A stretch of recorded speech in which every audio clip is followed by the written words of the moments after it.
لوگوں کو ان کی خواہشوں کی چیزیں یعنی عورتیں اور بیٹے اور سونے اور چاندی کے بڑے بڑے ڈھیر اور نشان لگے ہوئے گھوڑے اور مویشی اور کھیتی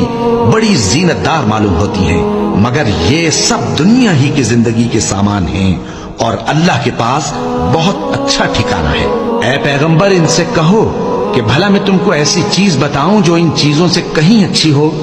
سنو، جو لوگ پرہیزگار ہیں ان کے لیے اللہ کے ہاں باغات بہشت ہیں جن کے نیچے نہریں بہ رہی ہیں، ان میں وہ ہمیشہ رہیں گے، اور پاکیزہ بیویاں ہیں، اور سب سے بڑھ کر اللہ کی خوشنودی۔ اور اللہ اپنے سب بندوں کو دیکھ رہا ہے جو اللہ سے التجا کرتے ہیں کہ اے پروردگار،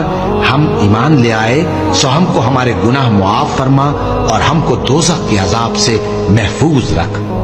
یہ وہ لوگ ہیں جو مشکلات میں صبر کرتے اور سچ بولتے اور عبادت میں لگے رہتے اور نیکی میں خرچ کرتے اور اوقات سحر میں گناہوں کی معافی مانگا کرتے ہیں۔